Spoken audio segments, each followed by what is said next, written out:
Good morning. Today we're going to be talking about vehicle safety. We're going to talk about what it means, how you can get out and drive safely. Typically, when you get into a car, whether it's a driver's ed lesson or a new car, you need to check that tread depth. You see the student adjusting mirrors.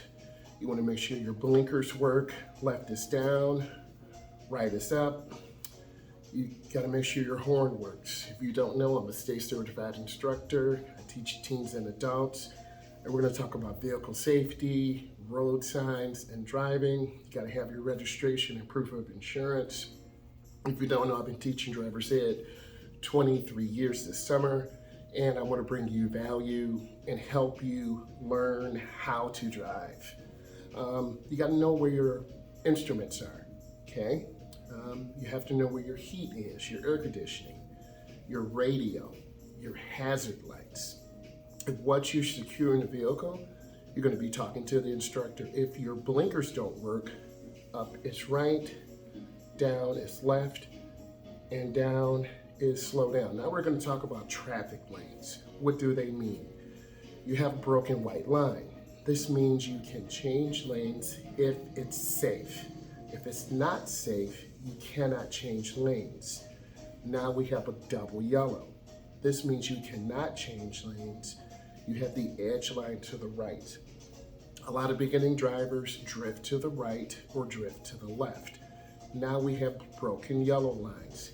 You can change lanes if it's safe. You can't exceed the speed limit, and you want to make sure you can see the person's headlights in your rear view mirror. Those elements are important for a good, safe driving experience.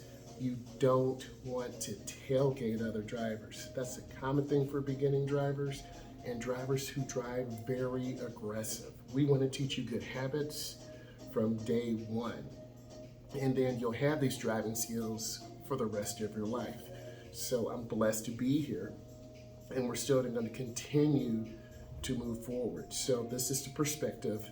Now, let's go ahead and talk about lane changes. 100 feet or half a block. You want to signal early and signal often. Now we have carpool lanes. These are for vehicles that have more than one person in that carpool lane. California is one state that has that. This is an unusual sign. You can't pass that as the median. We have the edge line to the right. This means you can't if in case of an emergency, you can pull over to the right side of the road. Me as an instructor and other instructors, we want to give you information. We want to build a really good relationship with you. I call it speed, space, and smile. I like to see eye movement. Bikers, they stay to the right. They have a special lane called a bike lane. You do not want to drive in that lane.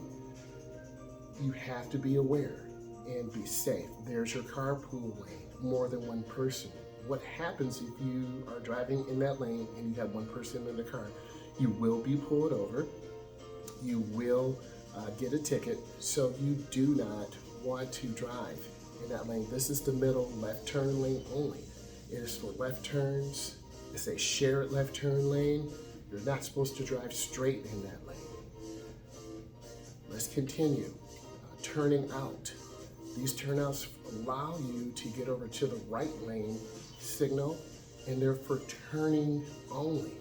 Exit lanes, you have to look ahead as far as possible, see what's going on, and now we're talking about road signs. Very important. So let's go ahead and get it.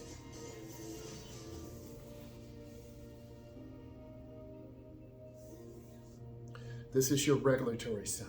It regulates what you can do. No left turns, no U-turns. This is also a regulatory sign. Do not enter. The next categories of signs are your warning signs. Yellow background, black letters, T intersection, stoplight ahead, sharp curve. These are your construction signs. We've seen these before. Reduce your speed, drive slower, give our construction workers time to see you, time to communicate with you. And in many cases, they may have a flag, they may have warning lights to tell you to stop, such as this person. Now he's given us the okay to go across. This is a traffic control person. Traffic fines double in construction zones, so you need to drive slower. These are your guide signs, also hospital, recreation. Here are another category of signs. You need to be able to identify these signs because they can and will be on your DMV test. This is a school zone. This is a regulatory sign for stop. This is a regulatory sign one way, and this is a warning sign of a railroad crossing with the X. Speed limit signs. Let's go ahead and talk about this. You as a driver, you need to be safe. You need to be aware of what's going on. You have to have good eye movement. I can't emphasize that enough. With good eye movement, you will be successful. Let's review. I'm a state certified instructor. I teach teens and adults. I'm here to help you as a beginning driver, teens or adults, recognize signs, be a safe driver. If this brought you value, subscribe, give it a thumbs up, share. I really appreciate you, and I'm looking forward to teaching you more. Bye.